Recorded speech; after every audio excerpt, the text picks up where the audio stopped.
انمول rights T M کی تحریر سے بلا مقصد سوالات۔ ایک سہیلی نے دوسری سہیلی سے پوچھا، بچہ پیدا ہونے کی خوشی میں تمہارے شوہر نے تمہیں کیا تحفہ دیا؟ سہیلی نے کہا، کچھ بھی نہیں۔ اس نے سوال کرتے ہوئے پوچھا کہ کیا یہ اچھی بات ہے؟ کیا اس کی نظر میں تمہاری کوئی قیمت نہیں؟ لفظوں کا یہ زہریلا بم گرا کر وہ سہیلی دوسری سہیلی کو اپنے فکر میں غلطیاں و پہچان چھوڑ کر چلتی بنی۔ تھوڑی دیر بعد ظہر کے وقت اس کا شوہر گھر آیا اور بیوی کا منہ لٹکا ہوا پایا۔ پھر دونوں کا جھگڑا ہوا، ایک دوسرے کو لعنت بھیجی، مار پیٹ ہوئی، شوہر نے اسے طلاق دے دی۔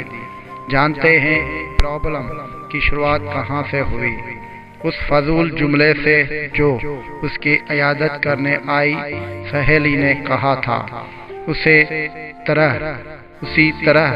زید نے حامد سے پوچھا، تم کہاں کام کرتے ہو؟ حامد فی الحال دکان میں۔ ماہانہ کتنے تنخواہ دیتا ہے؟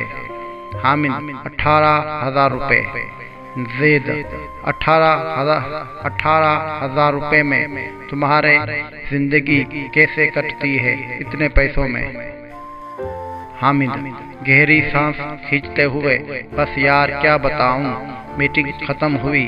کچھ دنوں کے بعد حامد اب اپنے کام سے بیزار ہو گیا اور تنخواہ بڑھانے کی ڈیمانڈ کر دی، جسے مالک نے رد کر دیا۔ نوجوان نے جاب چھوڑ دی اور بے روزگار ہو گیا۔ پہلے اس کے پاس کام تھا، اب کام نہیں رہا۔ ایک صاحب نے ایک شخص سے کہا جو اپنے بیٹے سے الگ رہتا تھا، تمہارا بیٹا تم سے بہت کم ملنے آتا ہے، کیا اس سے تم سے محبت نہیں؟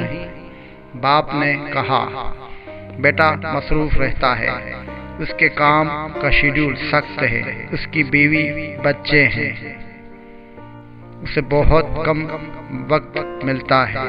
پہلا آدمی بولا، واہ یہ کیا بات ہوئی، تم نے اسے پالا پوسا، اس کی ہر خواہش پوری کی، اب خود کو خواہ سمجھاتے ہو کہ اس کو مصروفیت کی وجہ سے ملنے کا وقت نہیں ملتا، یہ تو نے ملنے کا بہانہ ہے۔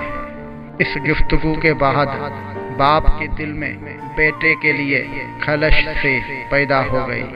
بیٹا جب بھی ملنے آتا وہ یہی سوچتا رہتا کہ اس کے پاس سب کے لیے وقت ہے سوائے میرے۔ یاد رکھیے، زبان سے نکلے الفاظ دوسرے پر بڑا گہرا اثر ڈال سکتی ہے۔ شاید کچھ لوگوں کی زبانوں سے شیطان بول جاتا ہے۔ ہمارے روزمرہ کی زندگی میں کچھ سوالات ہمیں بہت معصوم لگتے ہیں۔ تم نے یہ کیوں نہیں خریدا؟ تمہارے پاس یہ کیوں نہیں ہے؟ تم اس شخص کے ساتھ پوری زندگی کیسے چل سکتی ہو؟ تم اسے کیسے مان سکتے ہو؟ اس طرح کے بیشتر سوالات نادانی میں یا بلا مقصد ہم پوچھ بیٹھتے ہیں، جبکہ یہ بھول جاتے ہیں کہ ہمارے یہ سوالات سننے والے کے دل میں نفرت یا محبت کا کون سا بیج بو رہے ہیں۔ آج کے دور میں ہمارے ارد گرد یا گھروں میں جو فسادات ہو رہے ہیں، ان کی جڑ تک جایا جائے تو اکثر اس کے پیچھے کسی اور کا ہاتھ ہوتا ہے۔ وہ یہ نہیں جانتے کہ نادانے میں یا جان بوجھ کر بولے جانے والے جملے کسی کی زندگی کو تباہ کر سکتے ہیں۔